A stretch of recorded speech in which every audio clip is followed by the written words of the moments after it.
after the flood, and after Noah and his sons and their wives went forth from the ark, there was a man begotten by his grandson Cush, whose name was Nimrod. He was a mighty hunter before the Lord, wherefore it is said, even as Nimrod, the mighty hunter before the Lord. And the beginning of his kingdom was Babel, which means confusion. The name Nimrod means rebellion. Nimrod was a rebel against God, and as the leader of the kingdom of Babel, Nimrod was also connected with the building of the Tower of Babel. And they said, "Go to, let us build us a city and a tower, whose top may reach unto heaven." According to the historian Josephus, Nimrod said he would be revenged on God if he should have a mind to drown the world again, for that he would build a tower too high for the waters to reach, and that he would avenge himself on God for destroying their forefathers. The motive for building the Tower of Babel, according to Josephus, was to protect humanity against another flood. Before the flood, God saw that the wickedness of man was great in the earth, and that every imagination of the thoughts of his heart was only evil continually. When God saw that the children of men were building a tower in rebellion against him, he wanted to put an end to it and said, "Go to, let us go down and there confound their language, that they may not understand one another's speech." So the Lord scattered them abroad from thence upon the face of all the earth. Tradition says that Nimrod's wife was also his mother and granddaughter of Noah. According to various legends, Semiramis became pregnant after engaging in an adulterous affair while married to Nimrod. Around this time, Nimrod dies a violent and untimely death. In an effort to retain power and to hide her misdeeds, Semiramis makes the most audacious claim. She publicly declares that upon Nimrod's death, he had been resurrected as the god of the sun. As the sun god, Nimrod used his sun rays to miraculously inseminate Semiramis with a child. This child was thus considered to be divinely conceived. The child's name was Tammuz, which she claimed was the reincarnation of Nimrod. Thus, Semiramis was both Nimrod's wife and mother. After the scattering that occurs at the Tower of Babel, the story of the miraculous conception of this child disseminated throughout the world and led to the rise of sun worship, along with the various birth, death, and rebirth cults that are littered through history. These mystery religions of future generations adopted different names for Nimrod, Semiramis, and their child Tammuz. This was the birth of paganism.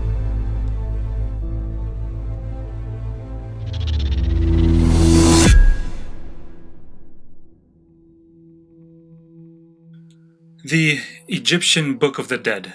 Now, if you were anything like me, you probably loved to study mythology, and this book might have been your introduction to false gods and goddesses. You have Isis and Horus from Egyptian mythology, which most atheists will say is an older version of Mary and Jesus Christ. And of course, you have other Mary-like and Christ-like deities in other mystery religions, such as Norse mythology, Greek mythology, Roman mythology, and Babylonian mythology that predate Christianity. Why is this so? How was it that there were so many virgin birth religions around the world way before the Christ was even born into humanity? This was the question I've asked myself many years ago. The thing is, the birth of pagan religions came about after the flood, but the prophecy of a virgin birth was declared by God way before that time. In Genesis 3 verses 14 and 15, soon after Satan had succeeded in causing Adam and Eve to sin, God declared to him his fate. The Lord God said unto the serpent, "Because thou hast done this, thou art cursed above all cattle, and above every beast of the field. Upon thy belly shalt thou go, and dust shalt thou eat all the days of thy life, and I will put enmity between thee and the woman, and between thy seed and her seed. It shall bruise thy head, and thou shalt bruise his heel." God told the serpent that the seed of the woman will bruise his head. Now, in every case, The seed always comes from a man, which enters the woman, thus the conception of a baby. The enemy knew that this was not to be an ordinary seed and that this was not to be an ordinary birth. He knew that it would be a virgin birth, and so he devised a plan through Semiramis and fathered these counterfeit virgin birth religions throughout the ancient world, along with the worship of the sun in God's stead. This he did to put doubt in the minds of people by questioning, out of all these counterfeits, which Jesus' story is the authentic. And so today we have atheists ridiculing Christians, saying we don't know what we believe because there are so many religions with a story similar to Christ's. Little did they know, these false religions were set up by Satan to promote false worship and idolatry. So how do we know if God truly does exist? And how do we know which God is the authentic? My name is Tilla, and I believe that Bible prophecy is one of the many strong evidences that God does truly exist and that the God of the Bible is the one true God. To declare over 2,500 years of human history in pinpoint accuracy, years before it even started coming to pass, is nothing ordinary. And Daniel's account is a very interesting account. The book of Daniel was written about 600 years before the time of Christ. The entire book was written by Daniel the prophet himself, except for chapter 4, which was written by King Nebuchadnezzar.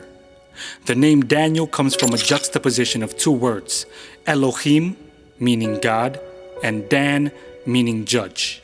The name Daniel means God is judge. The story of Daniel began in a tragedy. God's people have been disobedient to God's law, and since they were stubborn and disobeyed, God had to send them adversity. The nation of Babylon came to destroy Jerusalem and carry away some of their finest and best young people into Babylon, where they were trained in the customs, societies, government, and culture of the Babylonians. Daniel was one of those who were trained to be among the wise men or magicians in Babylon. Now in Daniel 2, King Nebuchadnezzar of Babylon had a dream that disturbed him from his sleep, and he had a sense that the dream was important, but he forgot what the dream was about. So he called the Chaldeans. These were some of the wise men of Babylon, and asked them to tell him what the dream was and its interpretation. The king was asking them to read his mind. This was impossible. But remember, he pays these wise men to know things that normal people wouldn't know. So he expected them to know the dream and its interpretation. The king was furious to have learned that these wise men could not do what they said they could do. And so he ordered the death of all the wise men in the courts of Babylon. Daniel was one of those to be put to death.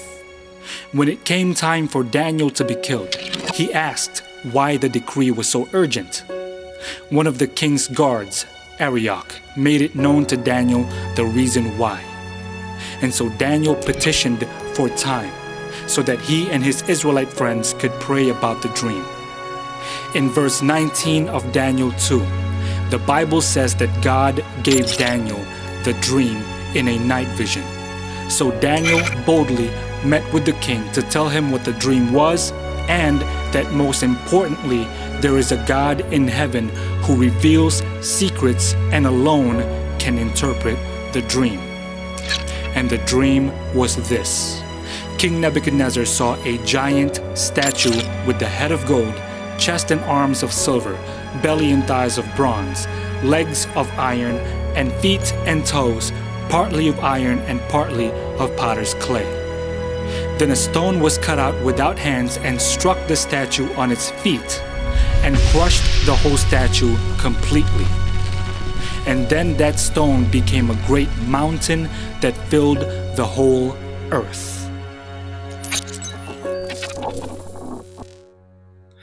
So with the help of God, Daniel declares to the king what his dream was and tells the king the interpretation. Now you can find Christian books out there that will tell you that this statue is the European Union or the United Nations, But what did the Bible actually say? Starting in verse 37 of Daniel 2, Daniel reminds the king how glorious his kingdom was, and then he says, "You are this head of gold." The head of gold is King Nebuchadnezzar and the kingdom of Babylon. Then Daniel says that after the kingdom of Babylon, a kingdom of silver shall arise, and then after that a third kingdom of bronze shall rule the world, and then a fourth kingdom of iron shall shatter them all, and that fourth kingdom shall be divided. So what Daniel was trying to say is that this great big statue was a timeline, and each metal represented a kingdom. Daniel says that Babylon was this head of gold, and that those other metals after gold represent the soon coming world ruling empires that will conquer after Babylon. Who then was the chest and arms of silver? Well, who conquered Babylon? Despite Nebuchadnezzar's desires and ambitions, Babylon did not continue forever. It was eventually conquered by the Medo-Persian Empire led by Cyrus the Great, who ruled from 539 BC to 331 BC. Medo-Persia was this chest and arms of silver. Who conquered Medo-Persia? It was of course the Macedonian Alexander the Great, who led the kingdom of Greece, which ruled the world from 331 BC to 168 BC. Alexander was one of the greatest military minds of all time, and an interesting fact, Greek weapons were made out of bronze. Greece was this belly and thighs of bronze. Who conquered Greece? On June 22nd, 168 BC, at the Battle of Pydna, the empire of Alexander the Great, 144 years after his death, perished under the iron monarchy of Rome. In verse 40 of Daniel 2, Daniel says that this fourth kingdom shall be as strong as iron, inasmuch as iron can break and shatter everything in pieces. Iron can crush gold, silver, and bronze. Rome was the greatest empire of antiquity. Jesus Christ was nailed to a Roman cross in 31 AD. Jerusalem was sacked by the Roman army in 70 AD. The legs of iron was Rome. Who conquered Rome? Verse 41 of Daniel 2 says that this fourth kingdom will not be conquered as much as it shall be divided. We now know that the fourth kingdom was Rome. If we go down history and find that Rome was indeed divided and not conquered, then we cannot deny the truth that this book that declared it from the past is a supernatural book. So was Rome conquered or was Rome divided? Rome was, in fact, not conquered from without, but was divided from within. By 285 AD, the Roman Empire had grown so vast that it was no longer feasible to govern all the provinces from the central seat of Rome. The Emperor Diocletian divided the empire in half, with the Eastern Empire governed out of Byzantium, later known as Constantinople, and the Western Empire governed from Rome.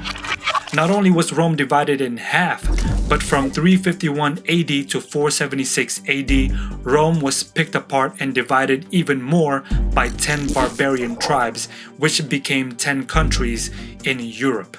Divided Rome is the feat partly of iron and partly of potter's clay. Now I thought it was interesting that Rome was divided into 10 countries at the feet era of this prophecy. Is it a coincidence that feet have 10 toes? Very, very interesting. Who are these 10 tribes? The Alemanni today are the Germans. The Burgundians are the Swiss. The Franks are the French.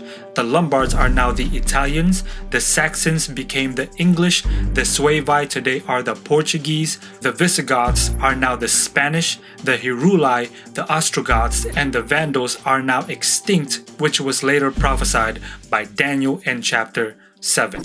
All of these barbarian tribes today form divided Rome, or what we now call Europe. This is the feet and toes partly of iron and partly of potter's clay. Now verse 43 of Daniel 2 says that divided Rome will try to adhere or unite to one another, but will not be successful, just as iron does not mix with clay. Have there been efforts to unite Europe? There have been at least 5 who tried to outsmart God's prophecy. Charlemagne tried to recreate the Holy Roman Empire. He was unsuccessful. Charles V of Spain was unsuccessful. Louis XIV of France was unsuccessful. Napoleon Bonaparte was unsuccessful. And Adolf Hitler was unsuccessful. We cannot stop prophecy. When God declares it, it is permanent. So now we know the head of gold was Babylon, the chest and arms of silver was Medo-Persia, the belly and thighs of bronze was Greece, the legs of iron was Rome, and the feet and 10 toes of iron and clay was divided Rome, which we now call Europe.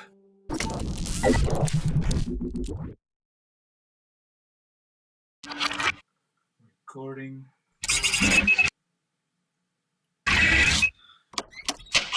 The word worship means to bow down to prostrate to, or to submit yourself to someone or something. So when you worship God, it means you submit to Him and submit to His commands. Now in Isaiah 41, God puts out a challenge to those who oppose Him. Produce your cause, saith the Lord.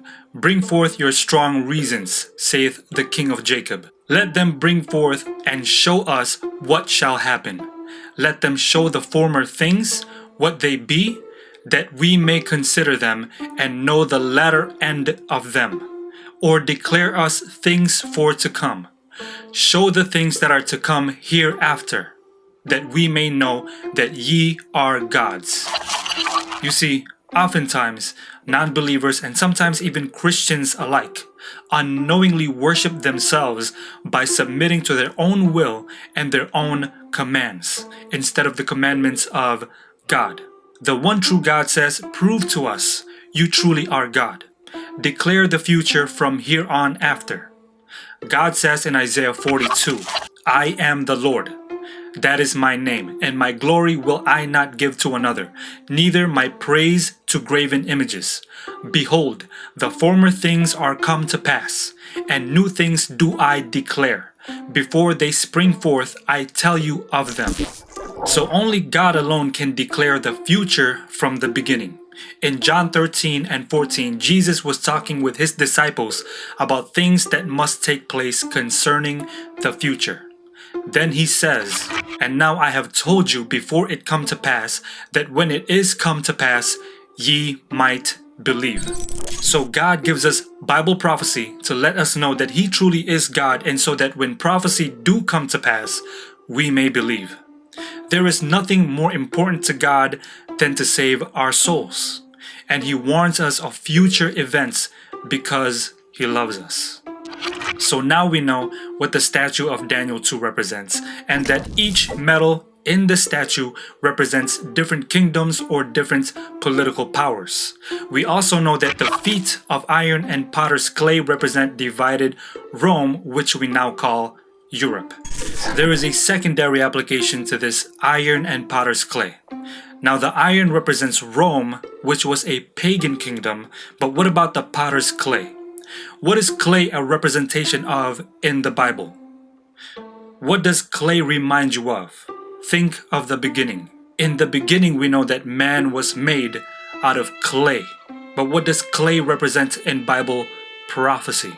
In Jeremiah 18 verses 1 through 6, God tells Jeremiah to go to a potter's house, and there he found a potter at work, and the vessel that he made of clay was marred in the hand of the potter. Then the Lord said, "O Israel, cannot I do with you as this potter? Behold, as the clay is in the potter's hand, so are you in my hand, O house of Israel." God was talking to the house of Israel, His church, and tells them that He forms His church like the potter forms the potter's clay. So in this imagery, God describes Himself as the potter, and God describes Israel, which is His church, as the potter's clay. Isaiah further describes this in chapter 64 and verse 8, where he says that the church is the clay and God is the potter, and that the church is the work of God's hands. So God then symbolically formed the church with potter's clay. This is very familiar imagery. We can find that in the very beginning a similar thing happened with the creation of man. In Genesis 2 and verse 7, God forms man, his body, out of the dust of the ground. The Hebrew word that Moses used for dust is the word afar, which means clay. And then God breathed into man the breath of life. Now in the Bible, the breath of life is also called the Spirit. The word spirit in the Bible is the Hebrew word ruah, which means breath or wind.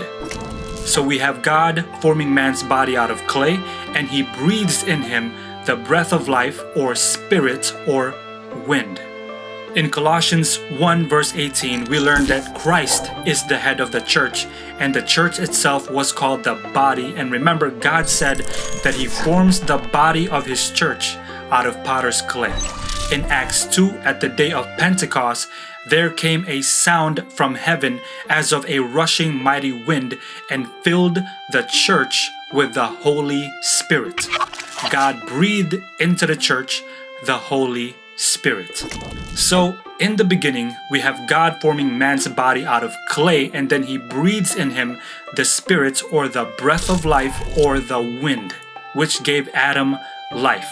And now we learn that God forms the body of his church out of potter's clay, which Christ is the head, and then God breathed into the church at the day of Pentecost the Holy Spirit, described as a rushing mighty wind, and the church became alive and fully functional to do God's work. This is very interesting parallel. So back to Daniel 2. What is the secondary application for the potter's clay in this prophecy? We now know that it is the church. And since the potter's clay is at the feet era of the statue, which is the pagan Roman era, then it cannot be the Old Testament church. It must be the New Testament Christian church, because this was formed and became alive during the day of Pentecost, which came after the resurrection and ascension of Jesus Christ, when Rome was in power. In Daniel 2 and verse 41, Daniel writes that the iron kingdom, which is pagan Rome, will be divided, and that this same potter's clay in the pagan Roman era will begin to mix with iron. Remember, the iron in this prophecy represents the political power of Rome. So then the Christian church will begin to mix with the Roman state. And not only will the Christian church begin to mix with the political power of Rome, but the church will also begin to mix with the pagan beliefs of Rome. How do we know? Well, every kingdom represented by each metal in this prophecy have been pagan kingdoms. Babylon, as well as Medo-Persia, Greece, and Rome were all pagan kingdoms. So not only will this divided Rome be a union of church and state, but it will also be a union of Christianity and Roman paganism. And Daniel says that this will be the ruling power in the feet era of the statue, the Church of Rome. Is this accurate in history? Did the Christian church begin to mingle with not only the Roman state but also Roman paganism? In AD 306, Constantine became the new Roman emperor by fighting a series of civil wars, and he believed that it was the Christian God that helped him conquer. As history explains, Constantine received a vision from God, and that an angel had told him that in the sign of the cross he must conquer.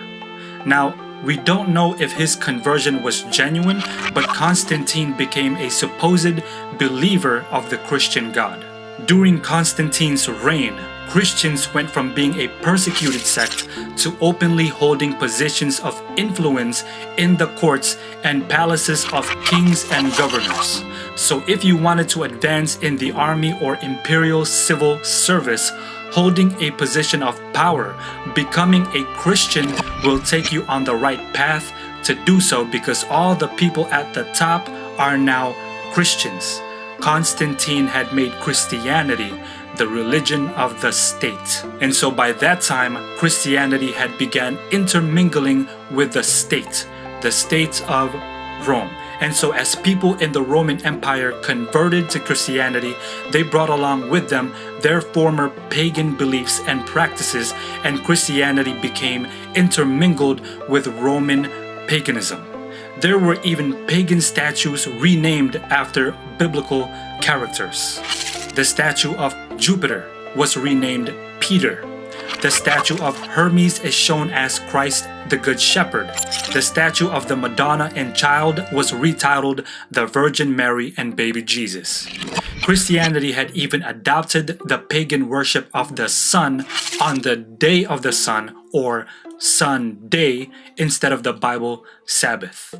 Christianity began to fornicate with Roman paganism. What else happened during that time period? When Constantine took his empire and moved it from Rome to Constantinople, which is now called Istanbul, he had to leave somebody in charge of the Western Roman Empire. Who did he leave in charge? None other than the Bishop of Rome.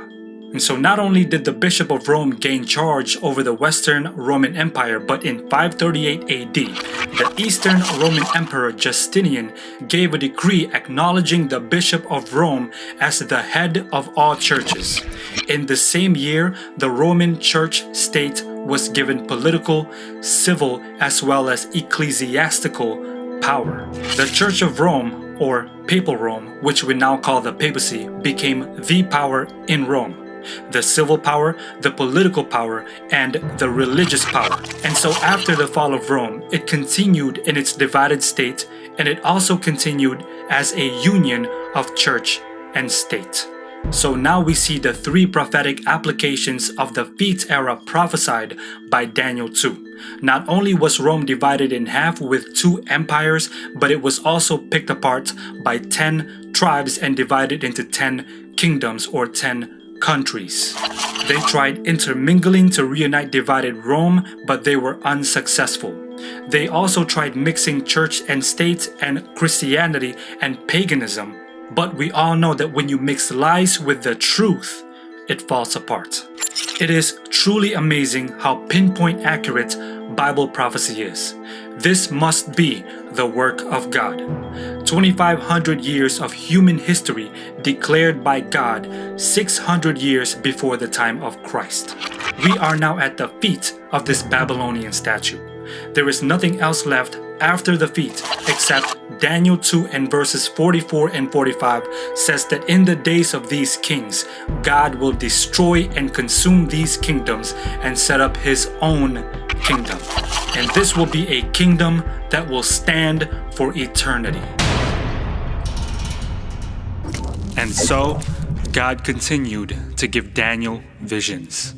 Most of those visions were of prophetic events that were on the verge of coming to pass and stretches all the way to the very end of time. In Daniel 7, Daniel was given a vision of 4 beasts that arise from a whirlwind out of the sea. The first was a lion with wings, who receives a man's heart and then stands upright like a man. The second was a bear hunched on one side with 3 ribs in his mouth. The third was a leopard with 4 heads and with 4 wings of a fowl. And then the fourth was a diverse beast with 10 horns and iron teeth. Daniel considered the horns, and behold, there came up among them another little horn, before whom there were 3 of the first horns plucked up by the roots. And behold, in this horn were eyes like the eyes of a man, and a mouth speaking great things. Daniel was grieved in his spirit in the midst of his body, and the visions of his head troubled him. What could the meaning of these visions be? Daniel yearned for the interpretation.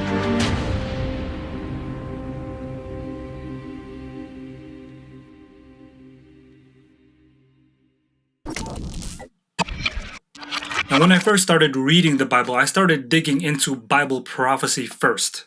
and I was so confused. I didn't know what these symbols meant, but I tried to figure it all out in my own head with my own opinions and my own understanding. Little did I know that the interpretations of these prophecies are actually found written in the Bible all along. Again, in Daniel 7, Daniel receives visions of beasts in Bible prophecy. Now, what is a beast a symbol of in Bible prophecy? Daniel 7 and verse 17 says that these great beasts which are four kings which shall arise out of the earth. Of course, we know that a king and a kingdom are used synonymously in the Bible because you cannot have a king without a kingdom, and you cannot have a kingdom without a king. Notice that verse 23 of Daniel 7 says that the fourth beast shall be the fourth kingdom upon earth. So in Bible prophecy, a king and a kingdom are used synonymously. Daniel 7 and verse 7 says that this fourth beast has 10 horns.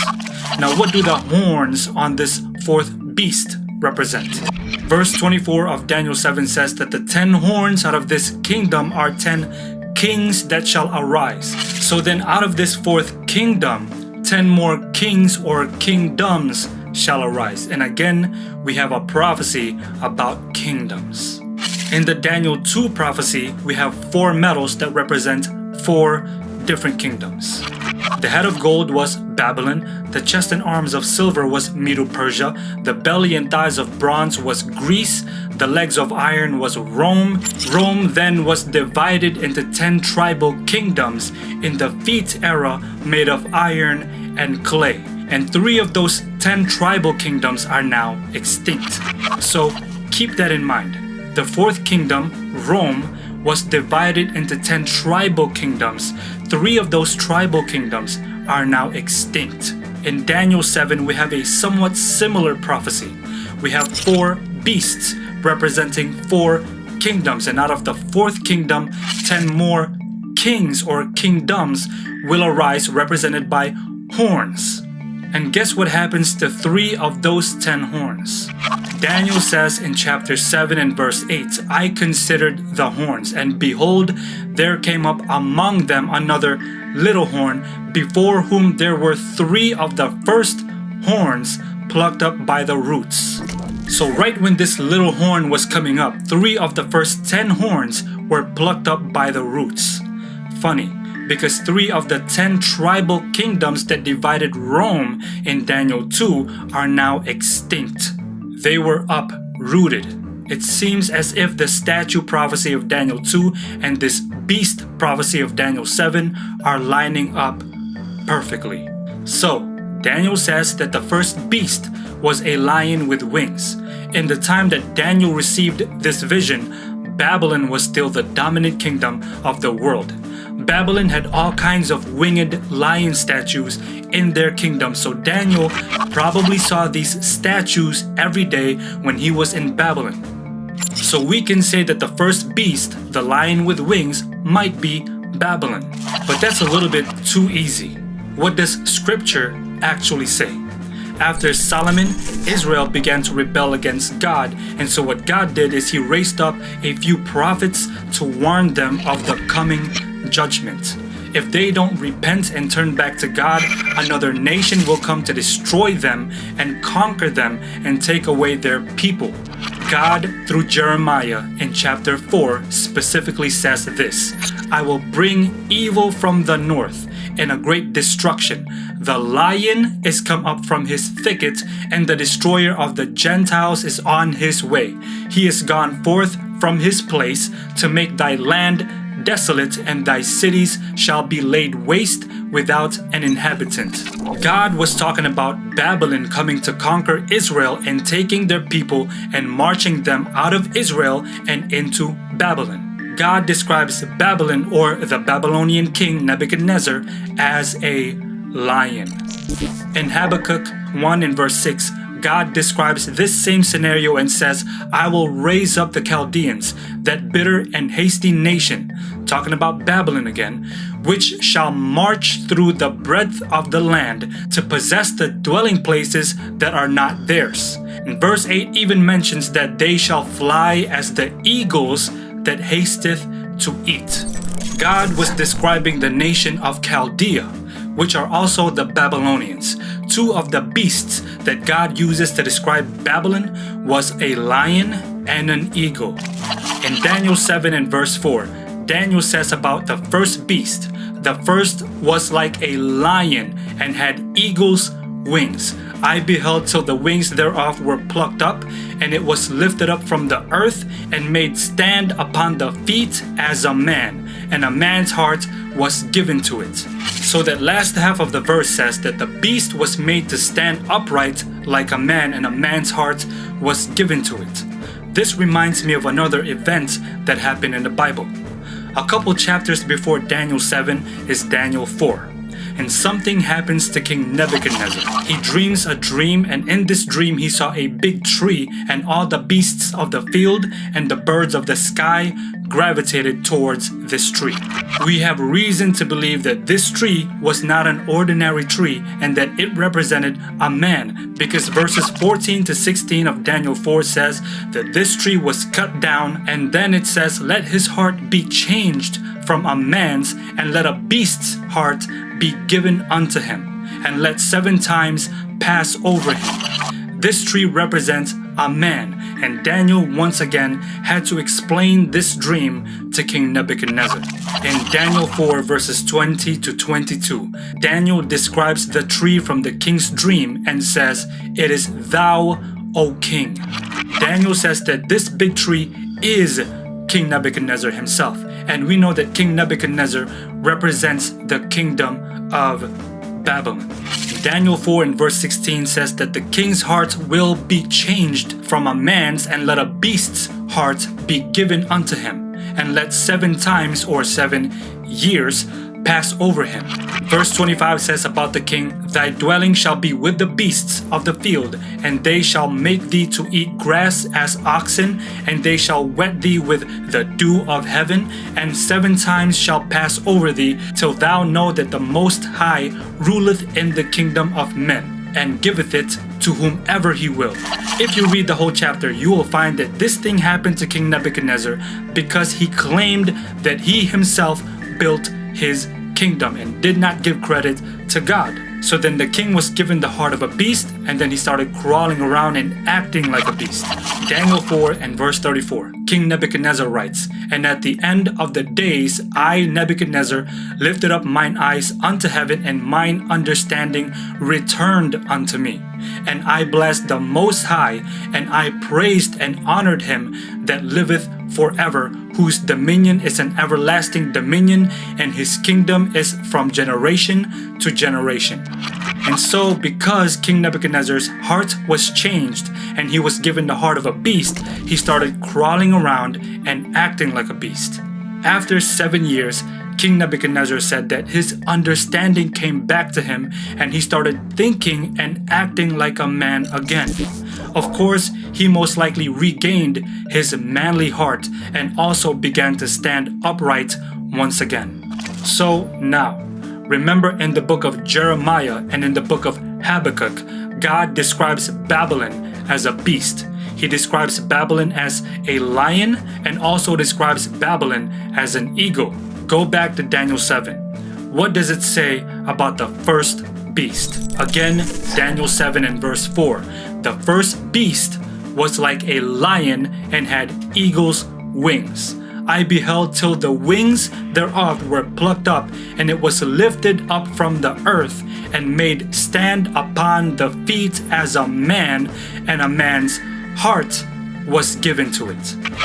So, in the Bible we have God describing Babylon as a beast, specifically a lion and an eagle, and in Daniel 4, Nebuchadnezzar, who represents the kingdom of Babylon, starts crawling around and acting like a beast because he was given the heart of a beast.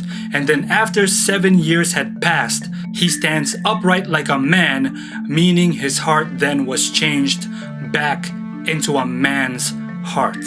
In Daniel 7, the first beast, the lion with eagle's wings, was lifted up from the earth and made to stand upright like a man, and was given a man's heart.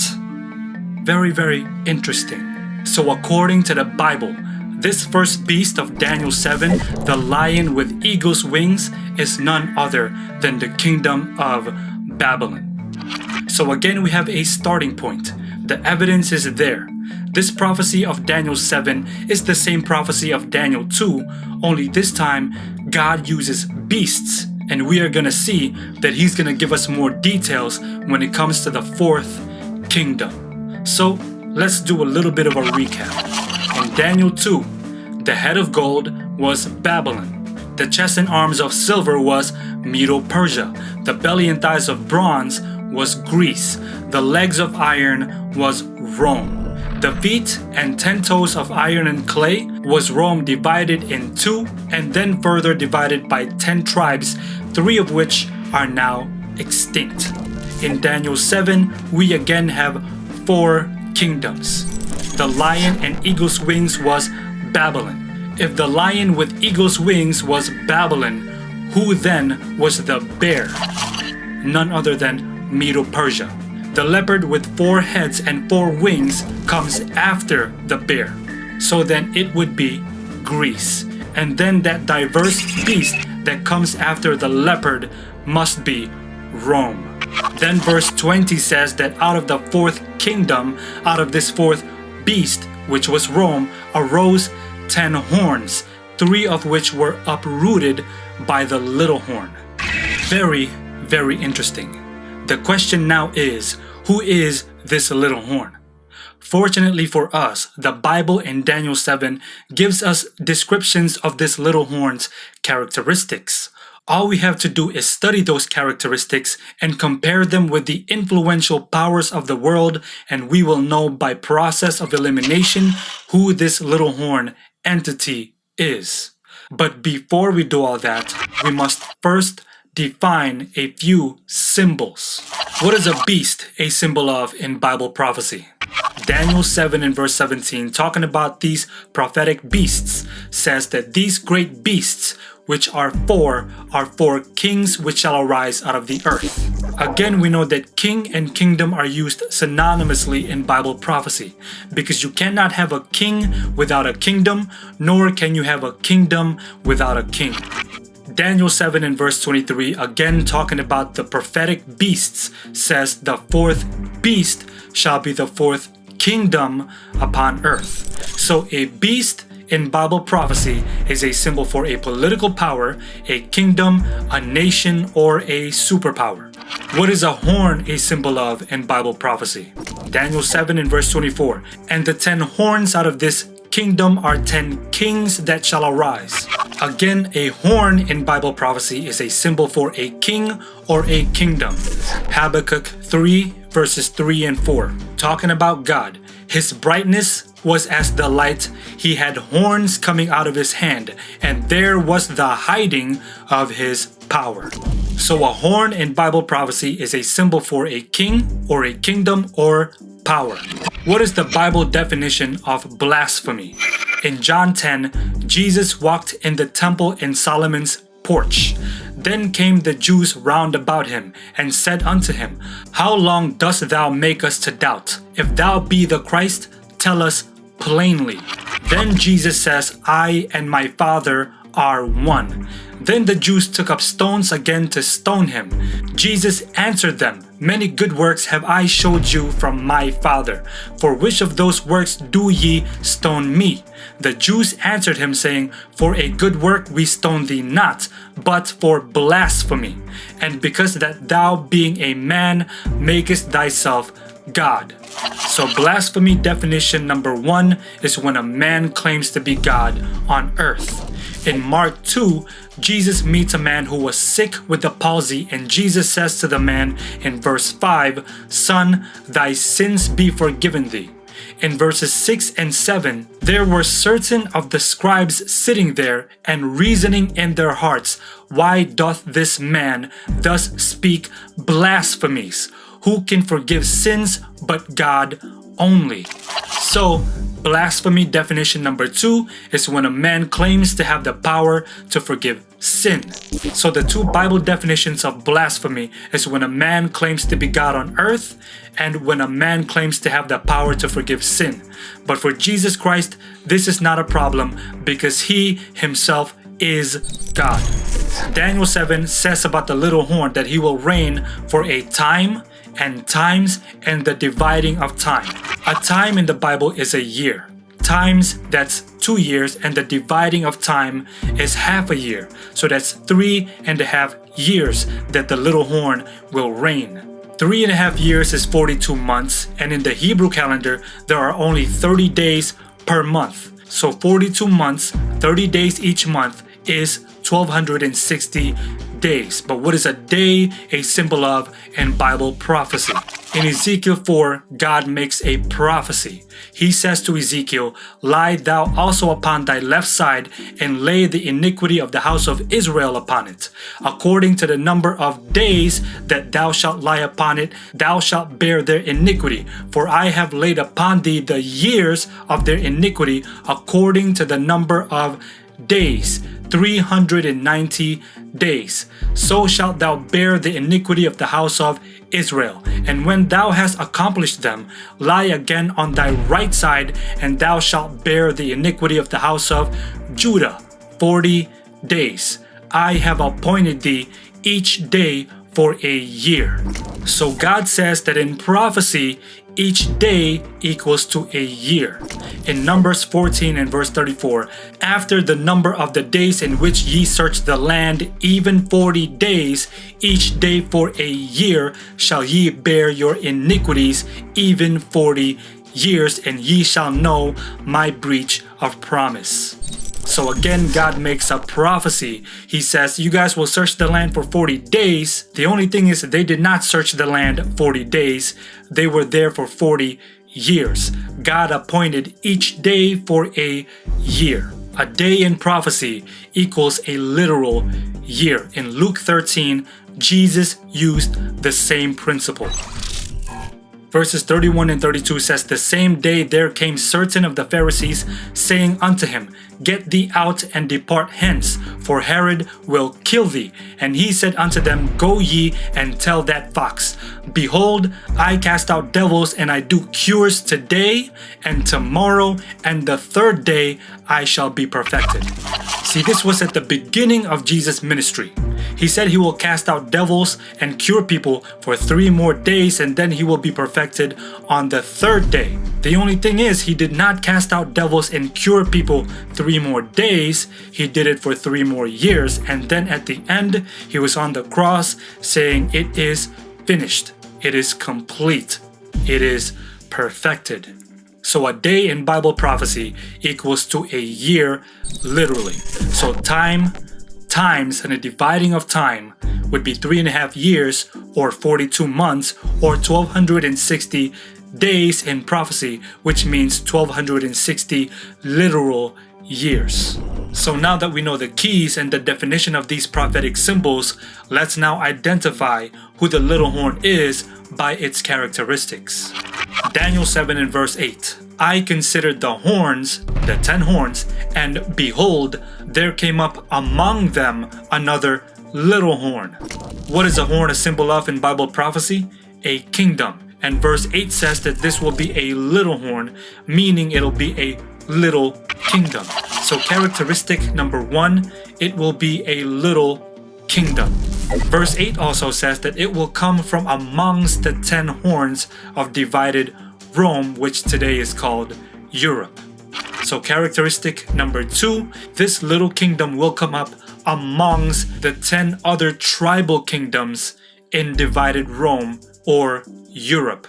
Verse 24 says, "And the 10 horns out of this kingdom are 10 kings that shall arise, and another," this is the little horn, "shall arise after them." So characteristic number 3, the little kingdom shall arise after Rome is divided into 10 tribes or 10 kingdoms. When was the division of Rome final? From AD 190 to AD 476, the Roman Empire began to get picked apart by these 10 tribes, and in the year AD 476, the last Roman emperor, Romulus Augustulus, was removed from power by the leader of the Goths. Rome was fully divided in the year 476 AD. So this little horn kingdom would rise among the 10 horns of Europe after 476 AD. Daniel 7 and verse 8 also says that this little horn will pluck up 3 horns. So this little kingdom will uproot 3 of those 10 tribal kingdoms that divided Rome. That is characteristic number 4. Daniel 7 and verse 24 says that this little kingdom will be diverse. So characteristic number 5, the little kingdom will be diverse. In verse 8, again, Daniel says that this little horn will have a man as a figurehead. Verse 25 says that this little horn will speak great words against the Most High. Now the word that Daniel used for great is the Hebrew word that means domineering. It means to boast or to be arrogant against the Most High. It means to blaspheme the Most High. Now remember the 2 Bible definitions of blasphemy: for a man to claim to be God on earth, and for a man to claim to have the power to forgive sin. The little kingdom will blaspheme God. He will claim to be God on earth, and he will claim to have the power to forgive sin. Daniel 7 verses 21 and 25 says that this little kingdom, this little horn, will wear out the saints and make war with God's people. That is characteristic number 8. Verse 25 says that this little horn will think to change times and laws. Now, is this talking about the times and laws of America or Europe? No, because the only times and laws that the Bible recognizes are the prophetic times of God given by the Bible and the laws of God. So characteristic number 9, this little kingdom, this little horn, will think to change the prophetic time of God and the law of God. Verse 25 says that he will rule over the saints for a time, times, and the dividing of time. Now remember, a time, times, and the dividing of time is 3.5 years, which is 42 months, which is also 1260 days. But remember, a day in Bible prophecy is equal to a literal year.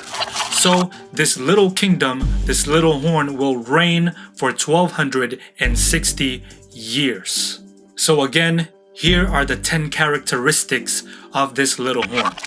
Number 1, it will be a little kingdom. Number 2, it will come from among the 10 kingdoms of divided Rome, which today is called Europe.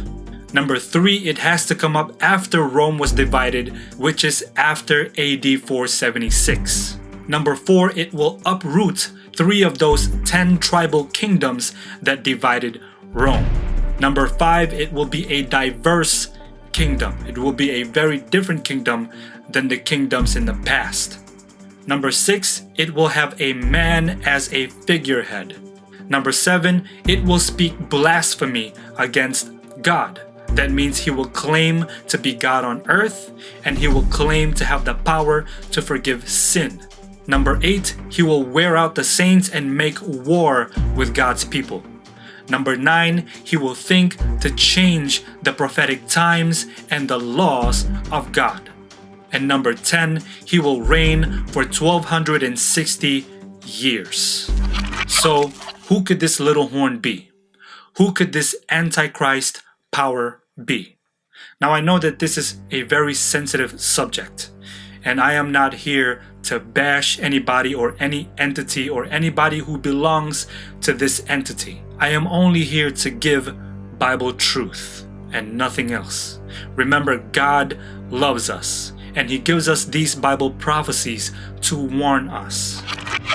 Proverbs 12 and verse 1 says, "Whoso loveth instruction loveth knowledge, but he that hateth reproof is brutish." Proverbs 8 and verse 33, "Hear instruction and be wise, and refuse it not. Hebrews 12 and verse 11 says, "No chastening for the present seemeth to be joyous, but grievous. Nevertheless, afterward it yieldeth the peaceable fruit of righteousness unto them which are exercised thereby." 2 Timothy 3 verses 16 and 17 says, "All scripture is given by inspiration of God and is profitable for doctrine, for reproof, for correction, for instruction in righteousness, that the man of God may be perfect, thoroughly furnished unto all good works."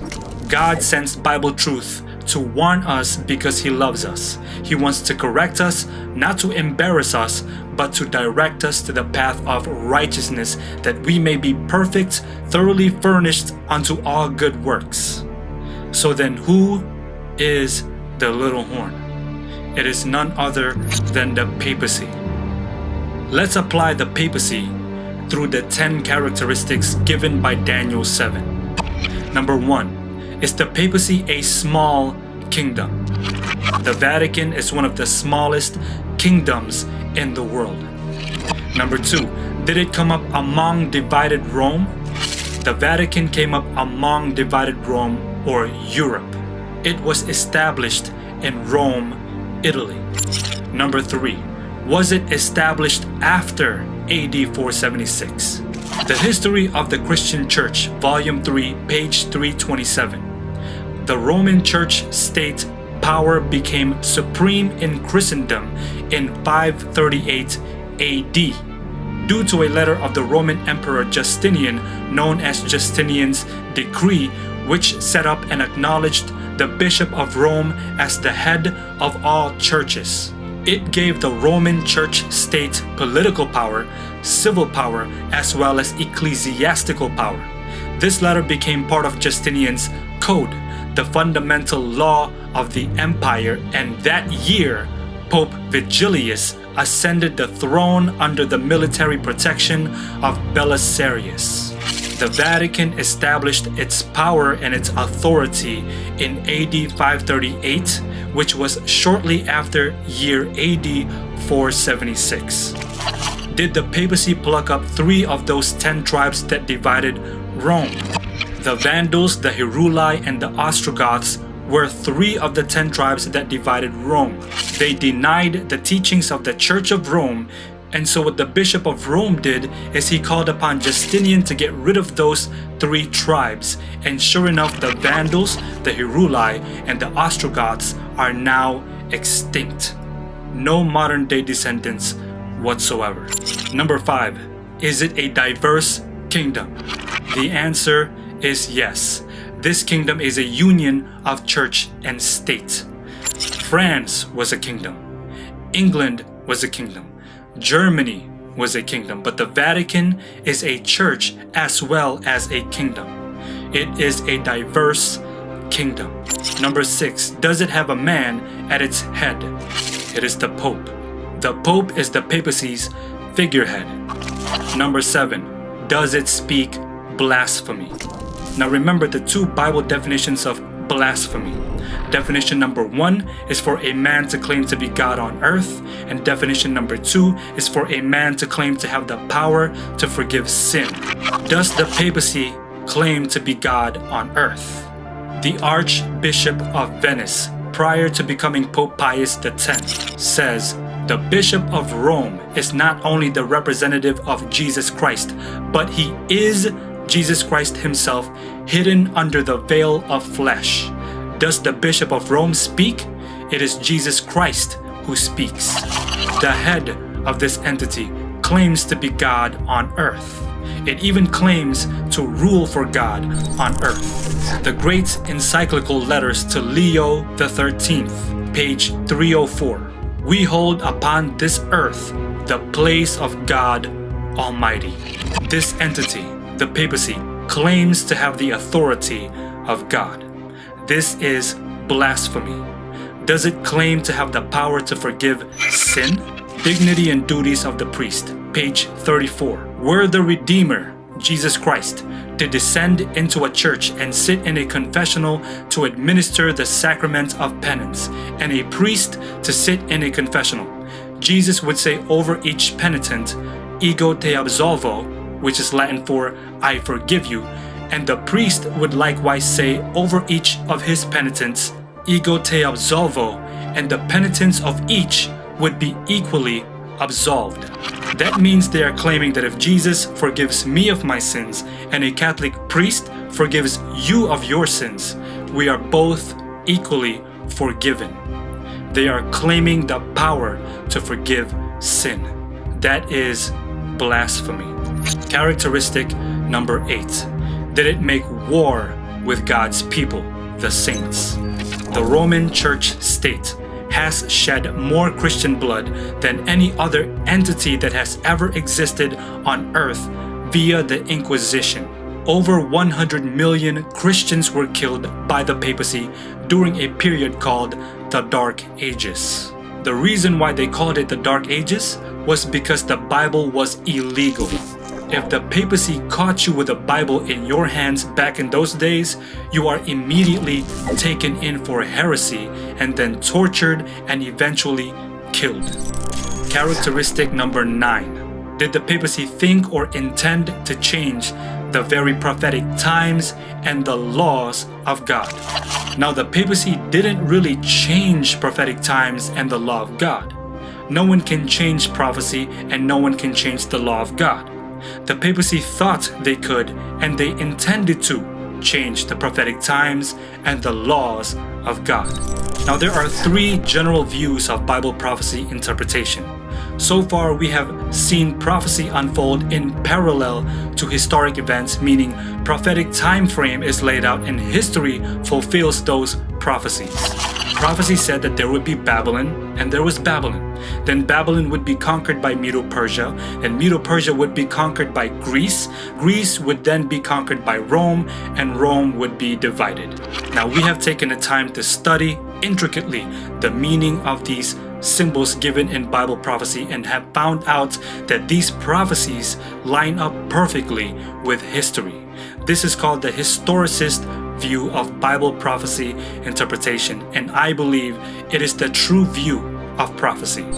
When the papacy was still in power, Protestants were given light by God, and they began to interpret Bible prophecy and thoroughly identified the papacy as the Antichrist power mentioned in Scripture. So what the papacy did is, around the 1500s and 1600s, they hired 2 Jesuit priests to counter the historicist view of Bible prophecy interpretation to point people away from identifying the papacy as the Antichrist power of Scripture. Jesuit priest Francisco Ribera came up with a futurist view of interpretation, which tells us that these prophecies will be fulfilled way in the future and that the Antichrist will be a man from the Middle East. This opposes the view in which these prophecies are actually taking place in parallel to history. So, from this very study, we know that this futurist point of view is a false doctrine. The second Jesuit priest hired by the papacy was Louis de Alcazar, who came up with a preterist view of interpretation, claiming that these prophecies already happened in the past, with Nero being the Antichrist. The problem with this is that Nero does not fulfill all of the characteristics and descriptions of the Antichrist mentioned in Scripture, especially in Daniel 7 and in Revelation 13. One of those descriptions, among many others, is the criteria that the Antichrist will rule for 1260 years. It is impossible for a human man in Nero to fit this description. The preterist point of view is also a false doctrine. Remember, the Antichrist shall think to change times and laws.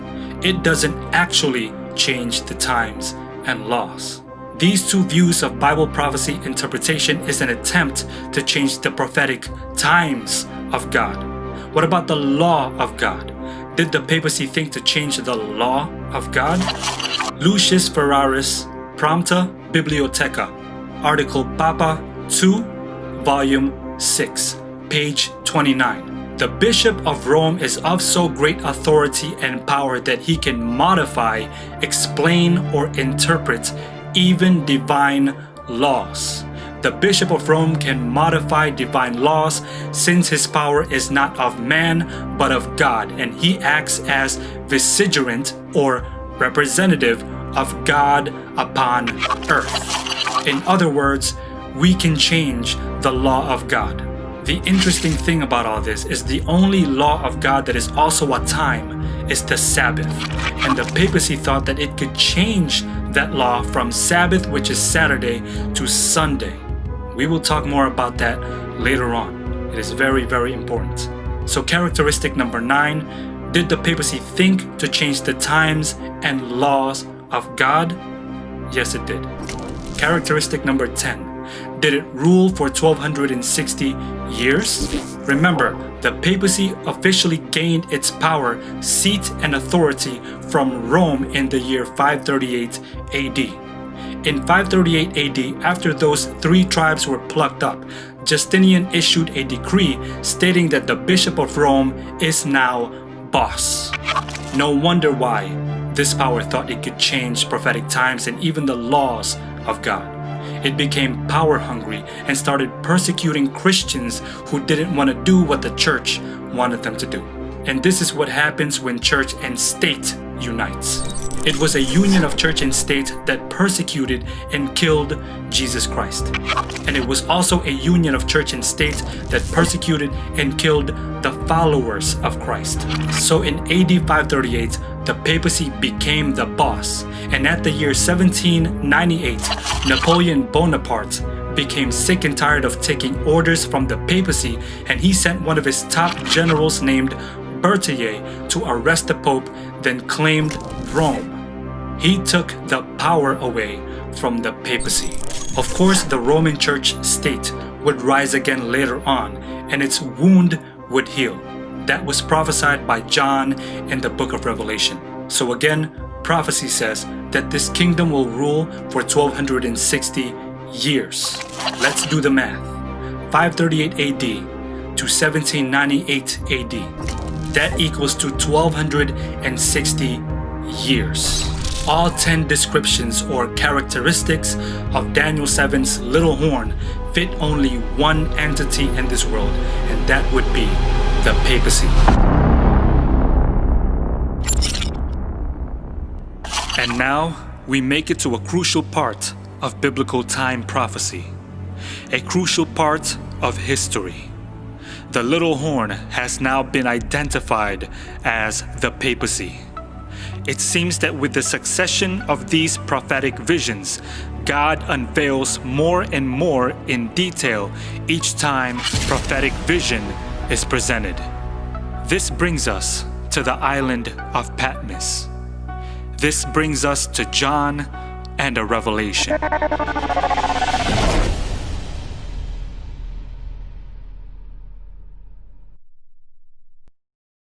The book of Revelation is a very, very interesting book of the Bible. Now, this is a book that I've read over and over again for the last 8 years of my life. This book was written by John the Revelator, and in this book he describes the visions he had seen while being visited by the Lord at the island of Patmos in his exile. When I was reading this book, I focused particularly on the scary parts because those were the things that, as a young man, interested me most about the Bible. In Revelation 13, John saw a vision of a beast that rises out of the sea. This beast had 7 heads and 10 horns, and John says that all the world wondered after this particular beast. After this beast that rises out of the sea, John saw another beast that rises out of the earth. This beast had 2 horns like a lamb and spake like a dragon. Now, who are these beasts and what do they represent? I believe that these prophecies give us insight and, most importantly, warnings about events soon to take place in the near future. Revelation 13 goes on to say that these beasts will cause people to have a mark, and whoever is not found with the mark cannot buy or sell and eventually will be killed. So the more we know, the better we are able to prepare for this coming crisis. The list of descriptions given to describe these two beasts of Revelation 13 are quite similar to the descriptions given to describe the beasts of Daniel 7. But in order to figure out who or what these beasts represent, we must first again learn more keys to unlock the meaning of the symbols that give us the clues which reveal the identity of these beasts. Let's take a look at the keys. What is a beast a symbol of in Bible prophecy? We now know from Daniel 7 that a beast is a symbol for a political power, a kingdom, a nation, or a superpower. What is the sea or waters a symbol of in Bible prophecy? Revelation 13 verse 1 says, "And I stood upon the sand of the sea and saw a beast rise up out of the sea, having 7 heads and 10 horns, and upon his horns 10 crowns, and upon his heads the name of blasphemy." Now if you go over to Revelation 17 and verse 3, John, being carried away in the spirit, says, "I saw a woman sit upon a scarlet-colored beast, full of the names of blasphemy, having 7 heads and 10 horns." Now this is the same beast. And now John says that a woman is sitting on top of the beast that rises out of the sea. In Revelation 17 and verse 15, an angel tells John, "The waters which thou sawest, where the whore sitteth, are peoples and multitudes and nations and tongues." So the waters or the sea in prophecy is a symbol for people or a densely populated area. What is a horn a symbol of in Bible prophecy? Now we already know that a horn is a symbol for a king, a kingdom, or power. What is the Bible definition of blasphemy? We've also learned from the study before this the 2 Bible definitions of blasphemy. Bible definition number 1, when a man claims to be God on earth, that is blasphemy. Bible definition number 2, when a man claims to have the power to forgive sin, that is also blasphemy. Revelation 13 says about the first beast that he will continue 42 months. Now remember, 42 months or 42 months is the same as time, times, and the dividing of time, which is 3.5 years. Again, in the Hebrew calendar, there's only 30 days per month. 42 months, 30 days each month, that's 1260 days, but we also already know that a day in Bible prophecy equals to a literal year.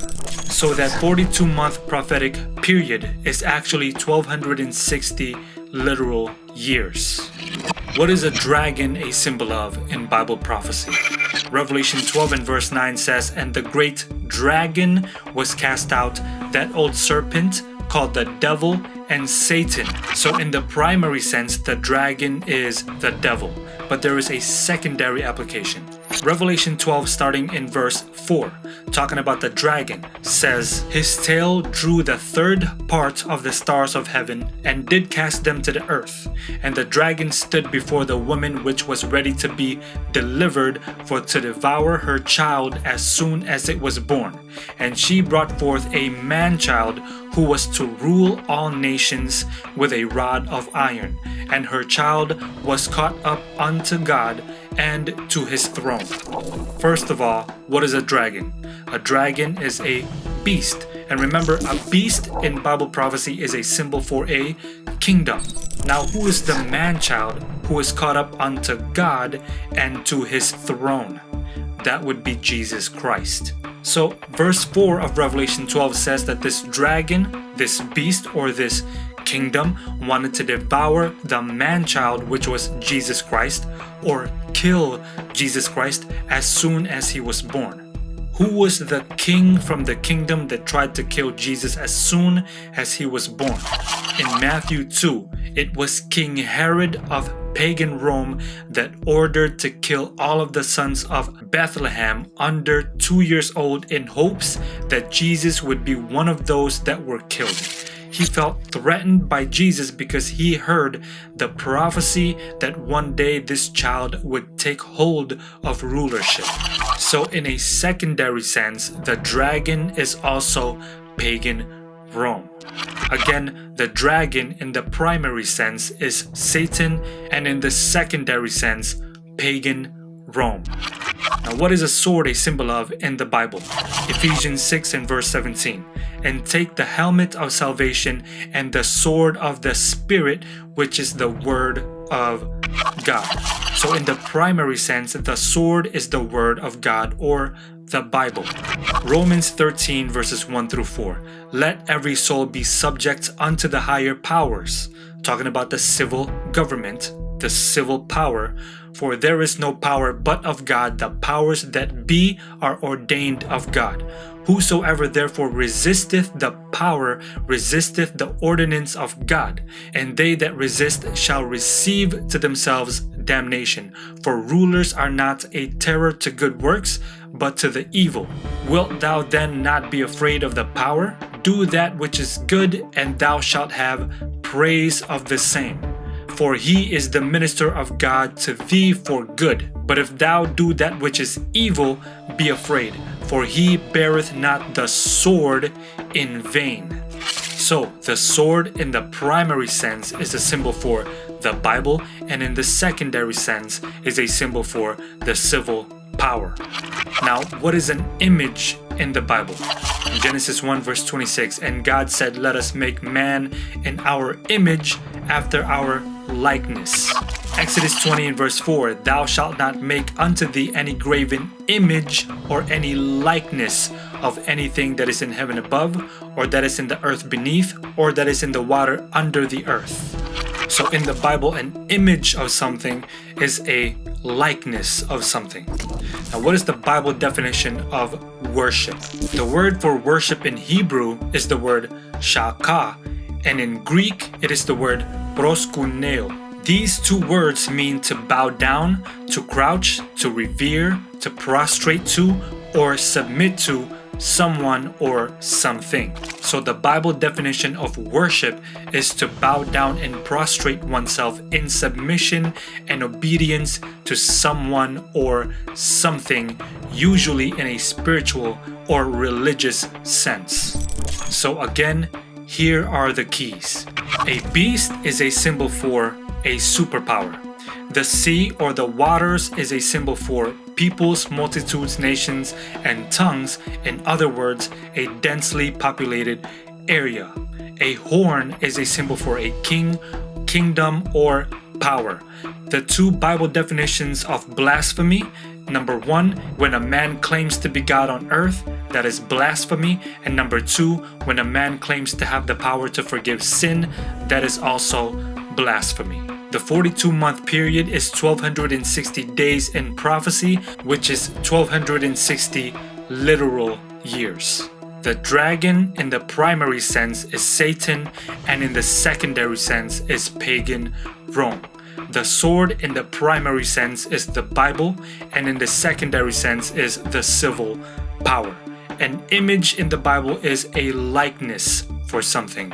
And to worship means to bow down and prostrate oneself in submission and obedience to someone or something, usually in a spiritual or religious sense. So, now that we know the keys, we're gonna read Revelation 13 starting from verse 1. We're gonna apply these keys, and we will see that the first beast of Revelation 13 have very similar descriptions to that of another entity that was prophesied in one of the visions from Daniel 7. I believe that just reading Revelation 13 in verse 1, when we apply these keys, you guys will have a clear understanding who this entity is. Revelation 13, starting from verse 1. And I stood upon the sand of the sea, and saw a beast rise up out of the sea, having 7 heads and 10 horns, and upon his horns 10 crowns, and upon his heads the name of blasphemy. Now let's apply the keys. So John saw a beast or a superpower rise up out of the sea or a densely populated area, having 7 heads and 10 horns, and upon his horns 10 crowns, and upon his heads the name of blasphemy, which means this superpower is going to claim to be God on earth, and he's going to claim to have the power to forgive sin. This should already give you a clear indication of who this entity might be. It is a superpower that comes out of a densely populated area, and he will claim to be God on earth, and he will claim to have the power to forgive sin. Very, very familiar. Verse number 2. And this beast, or this superpower, which I saw was like unto a leopard, and his feet were as the feet of a bear, and his mouth as the mouth of a lion, and the dragon, or Satan, or pagan Rome, gave him his power and his seat and great authority. So we have a superpower that comes out of a densely populated area. He will claim to be God on earth. He will claim to have the power to forgive sin, and pagan Rome gave him his power and seat and great authority. Who could that be? Let's keep going. And I saw one of his heads as it were wounded to death, and his deadly wound was healed. And all the world wondered after the beast, and they worshipped the dragon, or obeyed pagan Rome, which gave power unto the beast, or this superpower, and they worshipped the beast, or they obeyed this superpower, saying, who is like unto the beast? Who is able to make war with him? So now we have a superpower that comes out of a densely populated area, who will claim to be God on earth and claim to have the power to forgive sin, and pagan Rome gave him his power, his seat, and great authority. And they worship the beast, saying, who is able to make war with the beast? They worship the beast, that is a religious system, and who is able to make war with the beast, that is a political system. It is a union of church and state. Let's keep going. And there was given unto him a mouth speaking great things and blasphemies. And power was given unto him to continue 42 months. And he opened his mouth in blasphemy against God, to blaspheme his name and his tabernacle and them that dwell in heaven. And it was given unto him to make war with the saints, and to overcome them, and power was given him over all kindreds and tongues and nations. So the superpower is a persecuting power. Again, he will blaspheme God, he will claim to be God on earth, and he will claim to have the power to forgive sin, and he will continue 42 months. That is 1260 days in prophecy, 1260 literal years. Now, what is the only entity in the world that fit these descriptions? I'm sure we all know who John was talking about now. Let's keep going. Verse 8. And all that dwell upon the earth shall worship him, whose names are not written in the book of life of the Lamb slain from the foundation of the world. Again, it's going to be a religious system. They worshipped the beast. I'm positive that most of you already know what entity John was describing in this prophecy here. Who is the beast? It is again none other than the papacy. The papacy is the only superpower that fits all of these descriptions perfectly. The papacy is a superpower that rises out of a densely populated area, who claims to be God on earth and claims to have the power to forgive sin. And we already know that pagan Rome gave the papacy its power, its seat, and great authority. The papacy is a religious system as well as a political system. It is a union of church and state. The papacy blasphemes God. The papacy is the only entity in the world that ruled for exactly 1260 years. And during those 1260 years, the papacy made war with the saints and killed the saints during a time called the Dark Ages. So this prophecy is the same as the prophecies before. In Daniel 2, God gave us a timeline, the basis of this prophecy. In Daniel 7, God gave us the same prophecy but more detail. And now in Revelation 13, God gives us the same prophecy and even more detail. Revelation 13, starting from verse 9. If any man have an ear, let him hear. He that leadeth into captivity shall go into captivity. He that killeth with the sword must be killed with the sword. So the Bible is saying that he that leadeth into captivity, he himself shall go into captivity. And he that killeth with the sword, the Bible and the civil power, he himself must be killed with the same exact thing, the Bible and the civil power.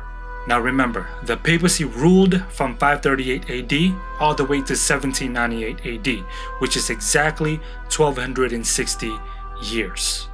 During those times, people used the Bible and protested against the papacy, exposing the papacy using the Bible, the sword, that the papacy was the little horn or the Antichrist of Scripture. And so many Christians back then protested against the papacy. This was the birth of Protestantism. What happened in 1798 AD? Napoleon was sick and tired of taking orders from the Pope and from the papacy, and so he sent General Berthier to go and arrest the Pope and claim Rome. The Pope then, who led people into captivity, he himself was led into captivity. So the papacy was killed with the sword, which was the Bible, and later died by the civil power in exile. He that leadeth into captivity, he himself must be led into captivity. He that killeth with the sword, he himself must be killed with the sword. The beast received his deadly wound. Now, of course, the papacy remained, but the power was taken away from the papacy. And so while the papacy was on its way down, John sees another beast that comes out of the earth. Revelation 13 verse 11, and I beheld another beast coming up out of the earth, and he had two horns like a lamb, and he spake as a dragon. Now, who is this new beast that comes out of the earth? Let's make a list of the descriptions the Bible gives us about this second beast of Revelation 13. Number 1, it is a beast, so that means it is a superpower. Number 2, this superpower rises up right when the papacy was on its way down, which is in the year 1798. So this superpower will rise up around late 1700s. Number 3, notice that prophecy goes from east to west. In Daniel 2 and Daniel 7, that first kingdom was Babylon. The second kingdom was Medo-Persia, which is west of Babylon. The third kingdom was Greece, which is west of Persia. And the last kingdom was Rome, which is west of Greece. Rome then gave its seat and authority to the papacy. Where then will this lamb-like beast, this superpower, rise up out of? If we follow the movement of prophecy, it should rise up in the western hemisphere and not the eastern hemisphere, in the new world and not the old world. So characteristic number 3, this superpower will rise up in the western hemisphere, in the new world and not the old world.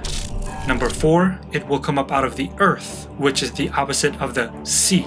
The sea is full of water, and remember, water in Bible prophecy is a symbol for peoples, nations, and kindreds and tongues, or a densely populated area. If the earth is the opposite of a sea, then the earth must be a sparsely populated area. Number 5, it will be a lamb-like beast. Now remember, the lamb is Christ. So it is a superpower with Christian values.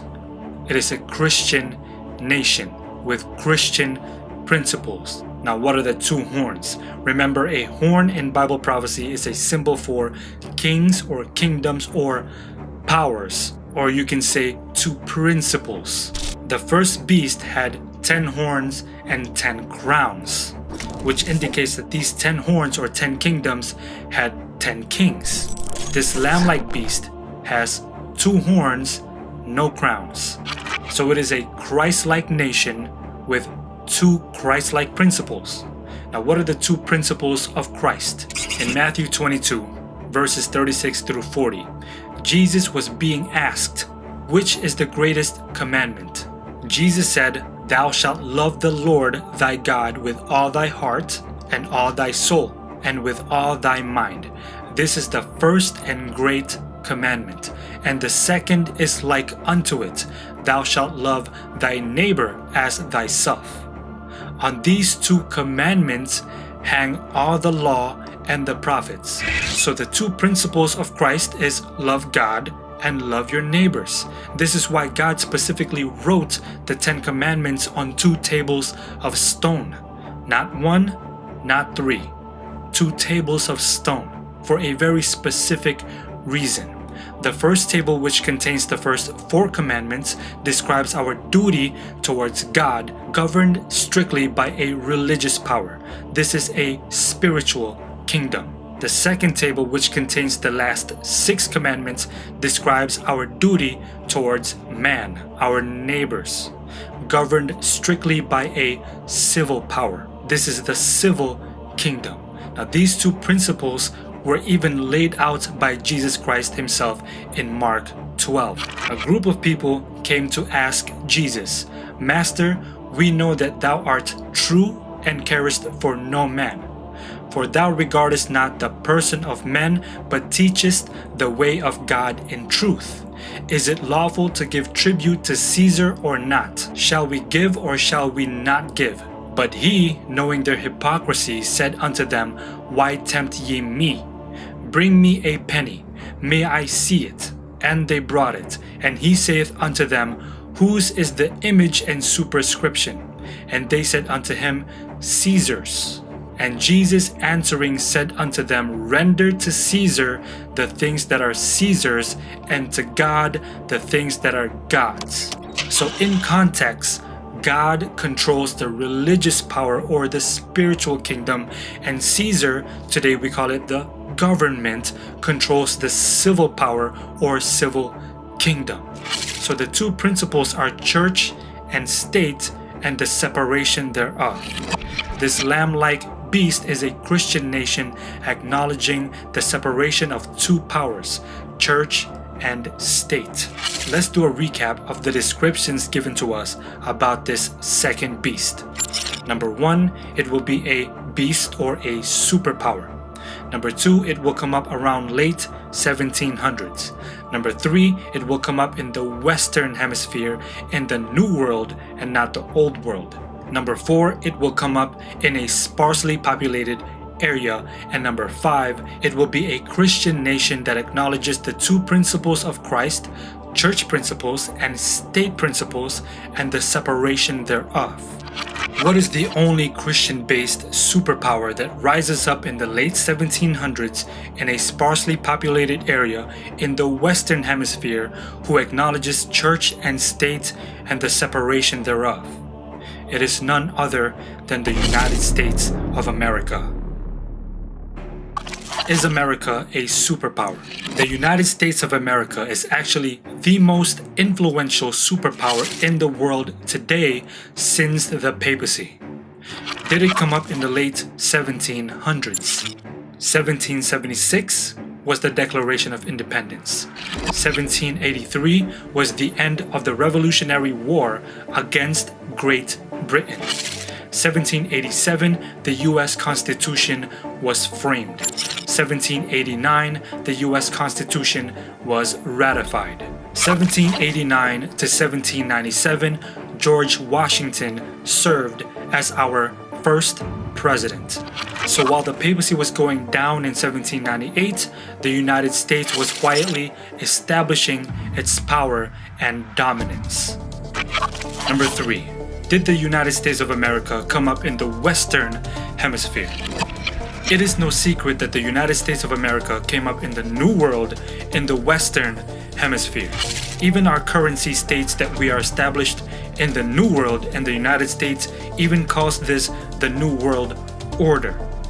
Number 4, did the United States come up in a sparsely populated area? When America was first discovered, this continent was barely populated. And number 5, does the United States of America acknowledge church and state and the separation thereof? We have a constitution actually protecting the separation of church and state. The reason why our founding fathers came to America was because they were trying to detach themselves from the King of Britain and also from a king that runs both church and state, which is the Pope. This is the reason why we came up as a republic and a Protestant nation. Republicanism is a kingdom without a king, and Protestantism is a church without a pope. The United States of America is the only entity in the world that fit the descriptions of this second beast of Revelation 13. And John says that the second beast, the United States of America, will begin to speak as a dragon.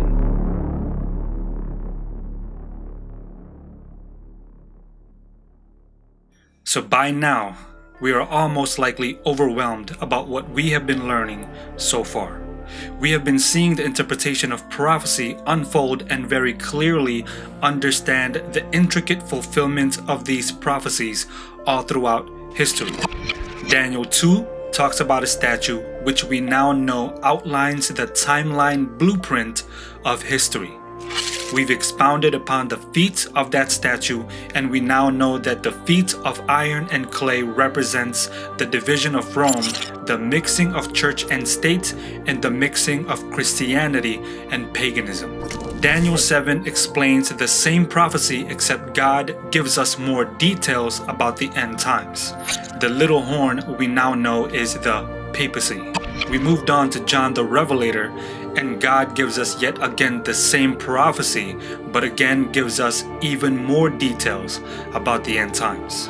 God lets us know that the papacy receives his deadly wound, and while he receives that deadly wound, America rises quietly to power. We have also expounded on the symbols that God uses to communicate to us prophetic vision. We are almost at the end. We are now at the era of the second beast of Revelation 13, which is America. And I beheld another beast coming up out of the earth, and he had 2 horns like a lamb, and he spake as a dragon. And he exerciseth all the power of the first beast before him, and he causeth the earth and them which dwell therein to worship the first beast, whose deadly wound was healed. And he doeth great wonders, so that he maketh fire come down from heaven on the earth in the sight of men, and deceiveth them that dwell on the earth by the means of those miracles which he had power to do in the sight of the beast, saying to them that dwell on the earth that they should make an image to the beast which had the wound by a sword and did live. Now remember, an image means a likeness of something. The Bible says the United States will make a likeness of the papacy. What was the papacy? It was a persecuting superpower that united church and state, and they persecuted Christians who did not obey their commands.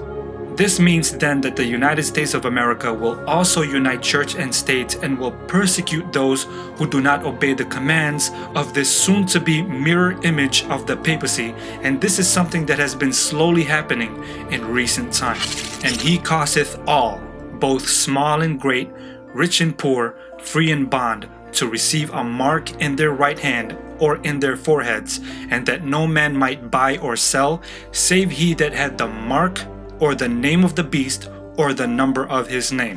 The Greek word that John uses for mark is the word charagma. It means a stamp, an imprinted mark, or a badge of servitude. So in the Bible, a mark is an imprint or a stamp that indicates ownership.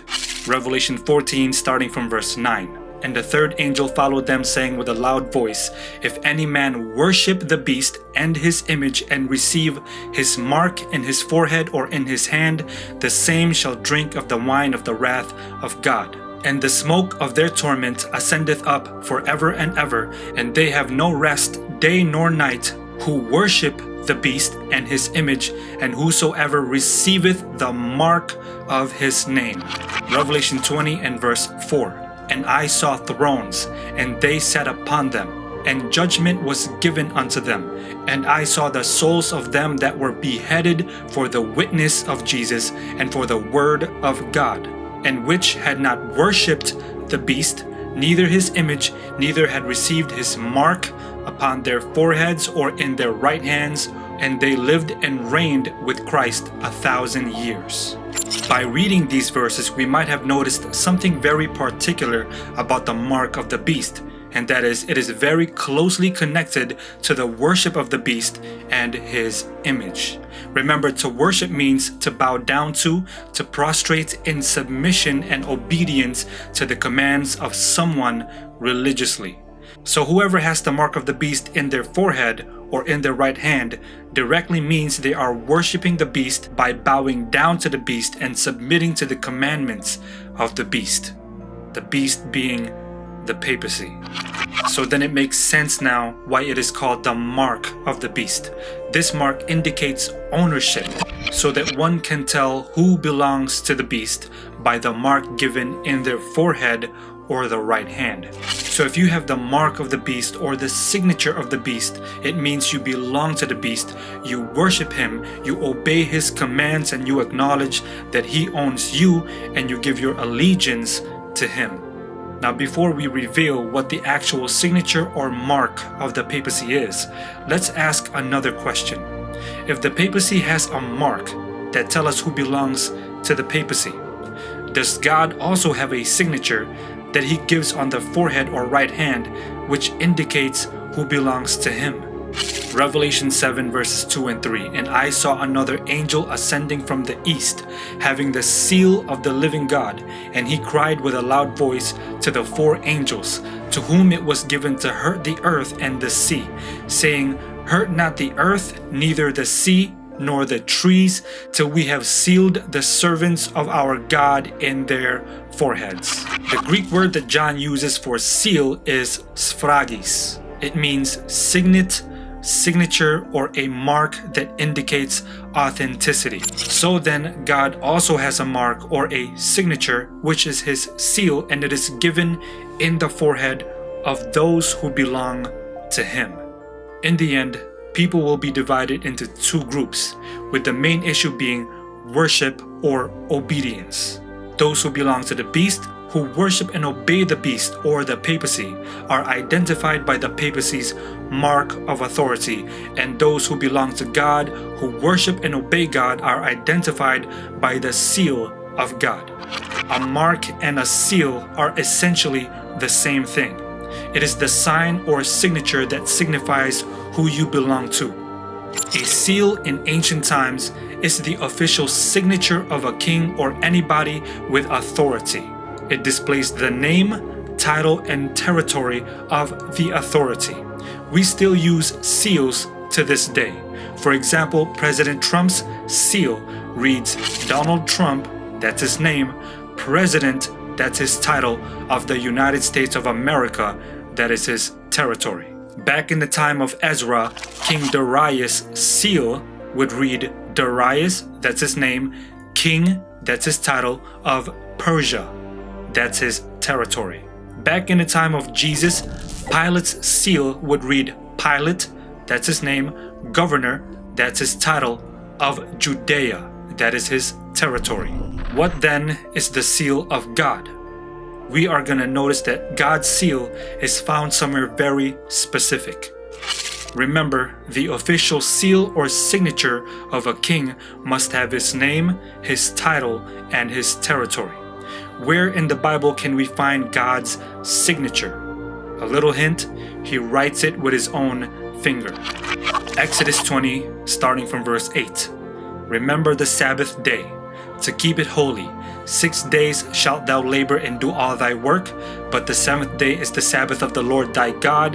In it thou shalt not do any work, thou, nor thy son, nor thy daughter, thy manservant, nor thy maidservant, nor thy cattle, nor thy stranger that is within thy gates. Why? For in 6 days the Lord, that's his name, made, that's his title as the Creator, heaven and earth and the sea and all that in them is.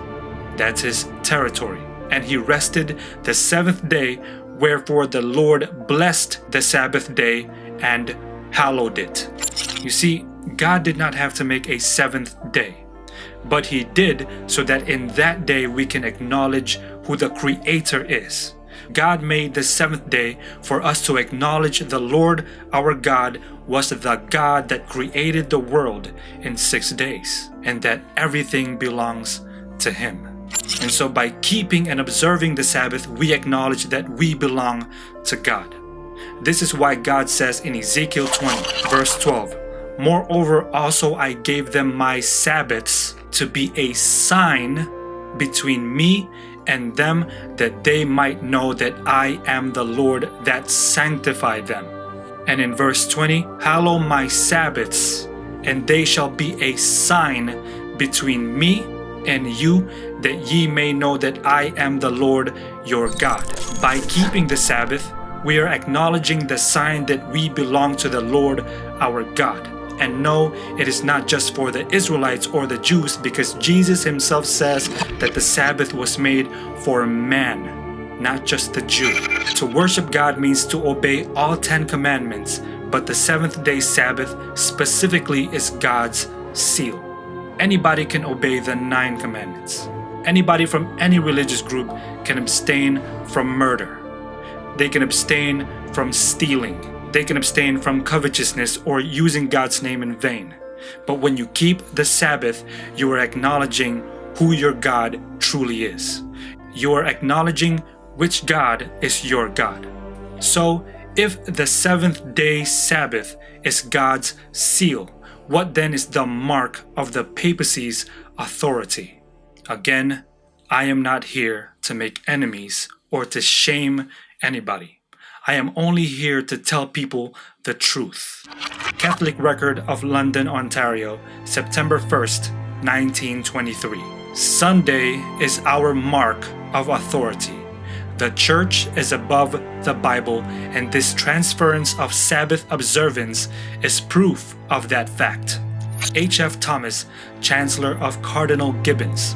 Of course, the Catholic Church claims that the change Saturday Sabbath to Sunday was her act, and the act is a mark of her ecclesiastical authority in religious things. Cardinal Gibbons in Faith of Our Fathers, 92nd edition, page 89, freely admits you may read the Bible from Genesis to Revelation and you will not find a single line authorizing the sanctification of Sunday. The scripture enforces the religious observance of Saturday, a day which we, the Catholic Church, never sanctify.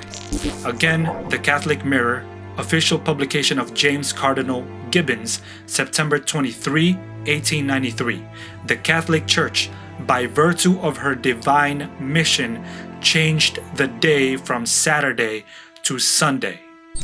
Our Sunday Visitor, February 5, 1950. Protestants do not realize that by observing Sunday, they accept the authority of the spokesperson of the Church, the Pope. What a shocking admission. The observance of Sunday sacredness in the Sabbath's stead, the Church of Rome claims is the mark of the authority of the papacy. Sunday sacredness was first introduced to Sabbath-keeping Christians by Emperor Constantine around the time he became the first ever pope, contrary to popular but false belief that Peter was the first ever pope. The first day of the week was the day pagans back in those times recognized to worship their sun gods. They called it the Day of the Sun or Sun Day. So by observing Sunday instead of God's Sabbath, we are then worshiping the Pope by obeying the commandments of the Pope instead of worshiping God by obeying the commandments of God. Why is the seal of God and the mark of the beast in the forehead or the hand? Deuteronomy 6, starting from verse 1.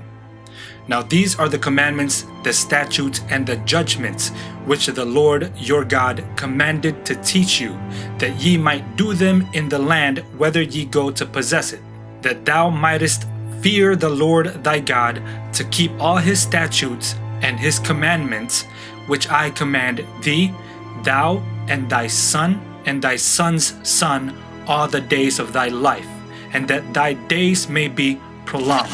This was talking about the commandments of God. Skip over to verse 8. And thou shalt bind them for a sign upon thine hand, and they shall be as frontlets between thine eyes. God says that these 10 commandments should be a sign upon our hands and as frontlets between our eyes. That would be the forehead. Now, what does that actually mean? Does that mean we have to go around with 2 tables of stone attached to our hand or our foreheads? Clearly, that is not what it's talking about. The forehead represents our minds. Ecclesiastes 9 verse 10. Whatsoever thy hand findeth to do, do it with thy might. So the hand represents our actions. And so those who love God will put it in their minds to worship God by obeying His commandments, including the 7-day Sabbath, and it will show through their actions. And those who worship the papacy in their minds will obey the commandments of the papacy, including Sunday sacredness, and it also will show through their actions. Now, this does not mean that those who observe Sunday today already have the mark of the beast. Revelation 13, starting from verse 15. And he, that is the second beast, which is America, had power to give life unto the image of the beast, which is the likeness of the papacy, the American Union of Church and State, that the image of the beast should both speak and cause that as many as would not worship the image of the beast should be killed. So America will make a likeness of the papacy. They will unite church and state. And this church and state union should speak. So what does a superpower talk about? When it speaks laws and legislations. And that's why it says the image of the beast, this American Union of Church and State, should both speak and cause or enforce that as many as would not worship or obey this American Union of Church and State should be killed. And he will cause or enforce all, both small and great, rich and poor, free and bond, to receive a mark in their right hand or in their foreheads, and that no man might buy or sell, save he that had the mark or the name of the beast or the number of his name. And so America will make a union of church and state and will legislate laws that will enforce the observance of Sunday sacredness to honor the papacy. Are we on the verge of this today? In almost all 50 states and even other parts of the world, we have a legislation called the Blue Laws. Blue laws, also known as Sunday laws, are laws designed to restrict or ban some or all Sunday activities for religious purposes, particularly to promote the observance of a day of worship or rest, instituting the sacredness of Sunday. Blue laws or National Sunday laws are already in the law books across America and around the world. It is already set, but is not yet being enforced. Have there been efforts to enforce this law? In fact, the enemy unseen have been subtly hinting at the enforcement of a Sunday law. In July of 2014, Pope Francis says in Catholic.org that working on Sunday has a negative effect on families. He says maybe it's time to ask ourselves if working on Sundays is true freedom. The Pope also said that spending Sundays with family and friends is an ethical choice for faithful and non-faithful alike. Catholic News Agency, August 12, 2015. Pope Francis says Sundays are a gift from God. Francis pointed to Sundays as a particularly important time for rest because in them we find God. He stressed this in the context of his September 26 speech in Philadelphia at the World Meeting of Families. Thus, there is no doubt that stressing Sunday is high on the Pope's agenda. So Pope Francis says that Sunday is the day for family. but the Bible says that Sabbath is the day for family. After Adam and Eve were created, God rested with them as a family. In September 1, 2017, President Trump signed a proclamation declaring Sunday to be a national day of prayer for the state of Texas in the wake of Hurricane Harvey. How much more time and how many more disasters will it take for a president to declare a Sunday sacredness law? Revelation 14, starting from verse 9. And the third angel followed them, saying with a loud voice, If any man worship the beast and his image, and receive his mark in his forehead or in his hand, the same shall drink of the wine of the wrath of God, which is poured out without mixture into the cup of his indignation. So in the end, those who worship and obey the papacy will have to drink the wine of the wrath of God. Immediately after the angel announces this, he announces another scene. In verse 12 he says, Here is the patience of the saints. Here are they that keep the commandments of God and the faith of Jesus. So those who worship the beast and obey his commandments will fall, and those who worship God and obey his commandments will endure and stand at the end. Probation is fast closing. We have seen prophecy unfold and declared events to take place from Babylon of old to America of the New World. We also have seen the worship of the sun on the day of the sun being passed down all the way from Babylon to America. Brothers and sisters, friends and family, God gave us prophecy to warn us of the coming crisis because He loves us and He wants to save us. He wants us to repent and to turn to the saving power of Christ. Will you give this a thought? Your eternal life depends on it. Praise God always.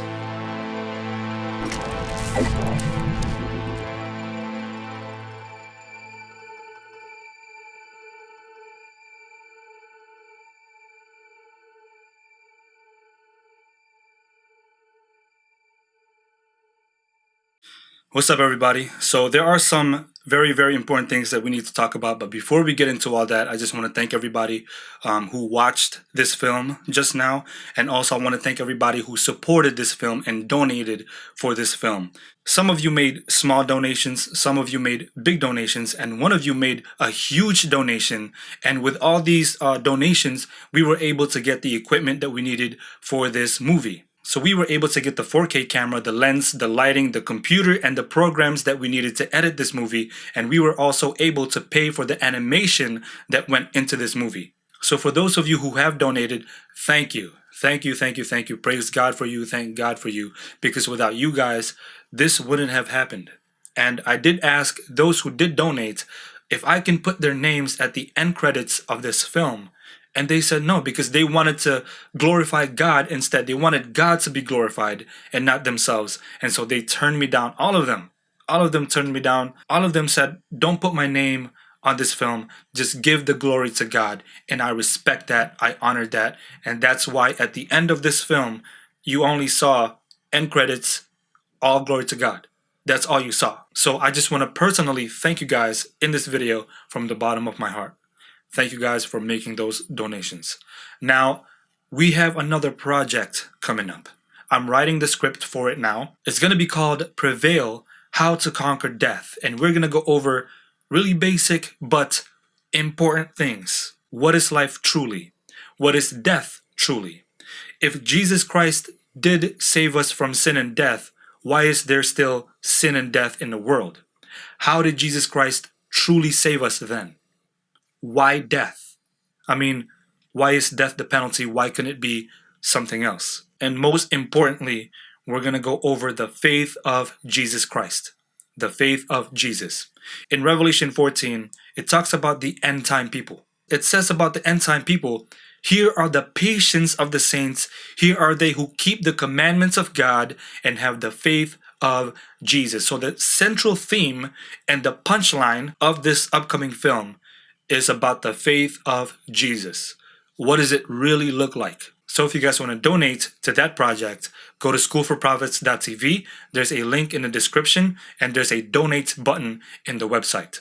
Or a second option is I am designing some shirts because some of you guys want some shirts. So I'm designing some shirts and I'm going to be selling those shirts, and the proceeds and the profit that comes from those shirts are going to go towards this film. So if you guys want to support that film and want to donate for that film, you guys can do so. The shirts and the donate button at schoolforprophets.tv. Now, for the main urgent message. Some new development has come forward in recent history. This is like 2 weeks ago.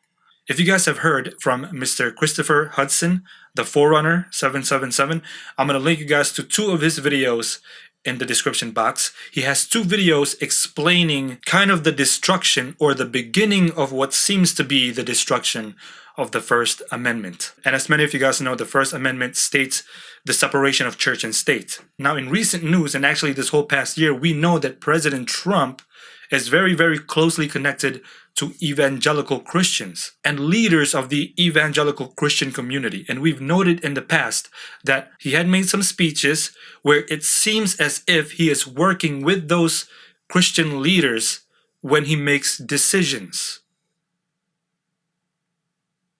Are you guys catching my drift? So some very, very serious things are happening. Some very, very serious prophetic things are happening. So we can see that prophecy is rapidly fulfilling. And we can see that President Trump's decision making it's influenced by some of the Christian leaders out there. Now, what would happen if some of those Christian leaders who are now connected to the Pope see the disasters around us in the world today and say, look, we need to get back to God so that we can stop these disasters. We need to all come together and worship God on Sunday. You guys know that President Trump actually signed a declaration in Houston proclaiming that Sunday is now the National Day of Prayer in Houston. I don't know if it's every Sunday or just that one particular Sunday, but that is a step closer to a Sunday law. In Poland recently announced that by year 2020, Sunday shopping would be banned. That means businesses would be closed on Sunday. That means Sunday sacredness. Now, we have a lot of things going on in the world today. We have natural disasters, riots, murders, killings, wars, slavery going on in Libya. The world is being set and it's now on stage.